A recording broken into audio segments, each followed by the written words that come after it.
नमस्कार दोस्तों, आप सभी का हमारे इस YouTube चैनल राधा टेल्स में स्वागत है। दोस्तों, आज हम भगवत गीता के चौथे अध्याय के बारे में जानेंगे। भगवान श्री कृष्ण ने कहा, मैंने इस अमर योग विद्या का उपदेश सूर्यदेव विवस्वान को दिया और विवस्वान ने मनुष्यों के पिता मनु को उपदेश दिया और मनु ने इसका उपदेश इक्ष्वाकु को दिया। इस प्रकार यह परम विज्ञान गुरु परंपरा द्वारा प्राप्त किया गया और राजर्षियों ने इसी विधि से इसे समझा, किंतु कालक्रम में यह परंपरा छिन्न हो गई अतः यह विज्ञान यथा रूप में लुप्त हो गया लगता है। आज मेरे द्वारा वही यह प्राचीन योग यानी परमेश्वर के साथ अपने संबंध का विज्ञान तुमसे कहा जा रहा है, क्योंकि तुम मेरे भक्त तथा मित्र हो, अतः तुम इस विज्ञान के दिव्य रहस्य को समझ सकते हो। अर्जुन ने कहा, सूर्यदेव विवस्वान आपसे पहले हो चुके ज्येष्ठ हैं, तो फिर मैं कैसे समझूं कि प्रारंभ में भी आपने उन्हें इस विद्या का उपदेश दिया था।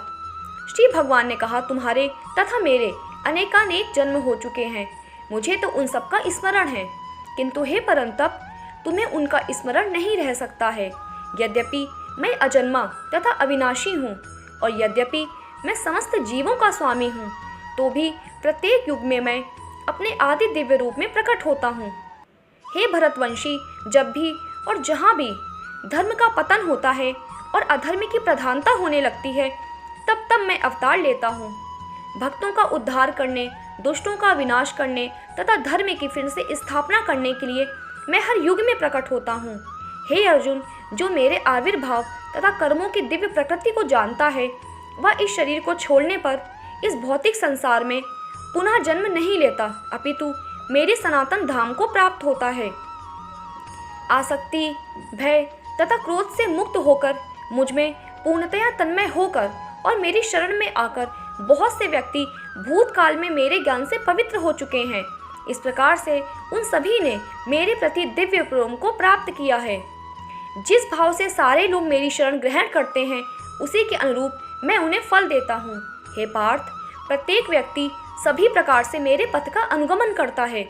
इस संसार में मनुष्य सकाम कर्मों में सिद्धि चाहते हैं, फलस्वरूप वे देवताओं की पूजा करते हैं। निसंदेह इस संसार में मनुष्य को सकाम कर्म का फल शीघ्र प्राप्त होता है। प्रकृति के तीनों गुणों और उनसे संबद्ध कर्म के अनुसार मेरे द्वारा मानव समाज के 4 विभाग रचे गए। यद्यपि मैं इस व्यवस्था का सृष्टा हूँ, किंतु तुम यह जान लो कि मैं इतने पर भी अवयव अकर्ता हूँ। मुझ पर किसी कर्म का प्रभाव नहीं पड़ता, न ही मैं कर्म फल की कामना करता हूँ। जो मेरे संबंध में इस सत्य को जानता है, वह भी कर्मों के फल के पाश में नहीं बंधता। प्राचीन काल में समस्त मुक्त आत्माओं ने मेरी दिव्य प्रकृति को जान करके ही कर्म किया, अतः तुम्हें चाहिए कि उनके पद चिन्हों का अनुसरण करते हुए अपने कर्तव्य का पालन करो। कर्म क्या है और अकर्म क्या है, इसे निश्चित करने में बुद्धिमान व्यक्ति भी मोहग्रस्त हो जाते हैं।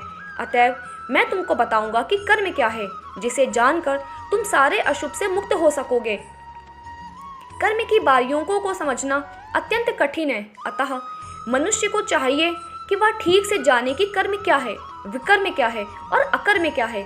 जो मनुष्य कर्म में अकर्म और अकर्म में कर्म देखता है, वह सभी मनुष्यों में बुद्धिमान है और सब प्रकार के कर्मों में प्रवृत्त रहकर भी दिव्य स्थिति में रहता है। जिस व्यक्ति का प्रत्येक प्रयास उद्यम इंद्रिय तृप्ति की कामना से रहित होता है, उसे पूर्ण ज्ञानी समझा जाता है। उसे ही साधु पुरुष ऐसा कर्ता कहते हैं, जिसने पूर्ण ज्ञान की अग्नि से कर्म फलों को भस्मसात कर दिया है। अपने कर्म फलों की सारी आसक्ति को त्याग कर सदैव संतुष्ट तथा स्वतंत्र रहकर वह सभी प्रकार के कार्यों में व्यस्त रहकर भी कोई सकाम कर्म नहीं करता। ऐसा ज्ञानी पुरुष पूर्ण रूप से संयमित मन तथा बुद्धि से कार्य करता है, अपनी संपत्ति के सारे स्वामित्व को त्याग देता है और केवल शरीर निर्वाह के लिए कर्म करता है। इस तरह कार्य करता हुआ पाप रूपी फलों से प्रभावित नहीं होता है। जो सतह होने वाले लाभ से संतुष्ट रहता है, जो द्वंद्व से मुक्त है और ईर्ष्या नहीं करता, जो सफलता तथा असफलता दोनों में स्थिर रहता है, वह कर्म करता हुआ भी कभी बंधता नहीं। जो पुरुष प्रकृति के गुणों के प्रति अनासक्त है और जो दिव्य ज्ञान में पूर्णतया स्थित है, उसके सारे कर्म ब्रह्म में लीन हो जाते हैं। जो व्यक्ति कृष्ण भावनामृत में पूर्णतया लीन रहता है, उसे अपने आध्यात्मिक कर्मों के योगदान के कारण अवश्य ही भगवत धाम की प्राप्ति होती है, क्योंकि उसमें हवन आध्यात्मिक होता है और हवि भी आध्यात्मिक होती है। कुछ योगी विभिन्न प्रकार के यज्ञों द्वारा देवताओं की भली भांति पूजा करते हैं और कुछ परम ब्रह्म रूपी अग्नि में आहुति डालते हैं। इनमें से कुछ विशुद्ध ब्रह्मचारी श्रवण आदि क्रियाओं तथा इंद्रियों को मन के नियंत्रण रूपी अग्नि में स्वाहा कर देते हैं, तो दूसरे लोग नियमित गृहस्थ इंद्रिय विषयों को इंद्रियों की अग्नि में स्वाहा कर देते हैं। दूसरे जो मन तथा इंद्रियों को वश में करके आत्म साक्षात्कार करना चाहते हैं, संपूर्ण इंद्रियों तथा प्राणवायु के कार्यों को संयमित मन रूपी अग्नि में आहुति कर देते हैं। कठोर व्रत अंगीकार करके कुछ लोग अपनी संपत्ति का त्याग करके कुछ कठिन तपस्या द्वारा, कुछ अष्टांग योग पद्धति के अभ्यास द्वारा अथवा दिव्य ज्ञान में उन्नति करने के लिए वेदों के अध्ययन द्वारा प्रबुद्ध बनते हैं। अन्य लोग भी हैं जो समाधि में रहने के लिए श्वास को रोके रहते हैं, प्राणायाम। वे अपान में प्राण को और प्राण में अपान को रोकने का अभ्यास करते हैं और अंत में प्राण अपान को रोककर समाधि में रहते हैं। अन्य योगी कम भोजन करके प्राण की प्राण में ही आहुति देते हैं। ये सभी यज्ञ करने वाले यज्ञों का अर्थ जानने के कारण पाप कर्मों से मुक्त हो जाते हैं और यज्ञों के फल रूपी अमृत को चखकर परम दिव्य आकाश की ओर बढ़ते जाते हैं। हे कुरुश्रेष्ठ, जब यज्ञ के बिना मनुष्य इस लोक में या इस जीवन में ही सुखपूर्वक नहीं रह सकता, तो फिर अगले जन्म में कैसे रह सकेगा।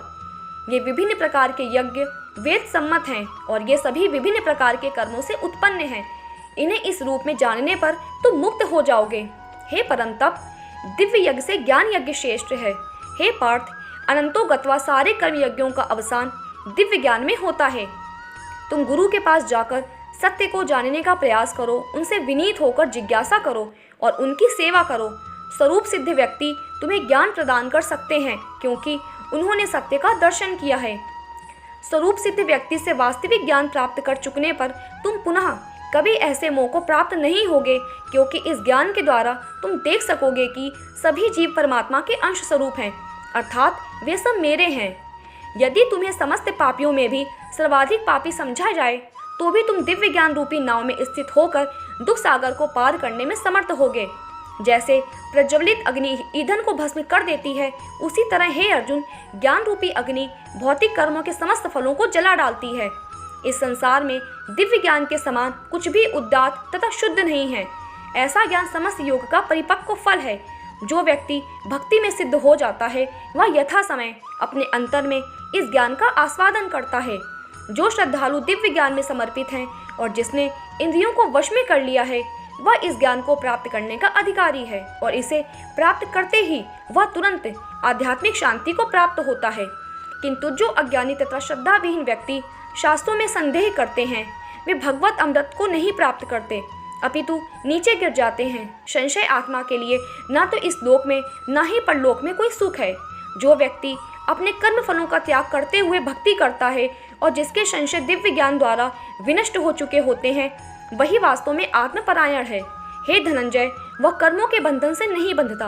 अतएव तुम्हारे हृदय में अज्ञान के कारण जो संशय उठे हैं, उन्हें ज्ञान रूपी शस्त्र से काट डालो। हे भारत, तुम योग से समन्वित होकर खड़े हो और युद्ध करो। दोस्तों, उम्मीद करती हूँ आपको ये वीडियो पसंद आया होगा।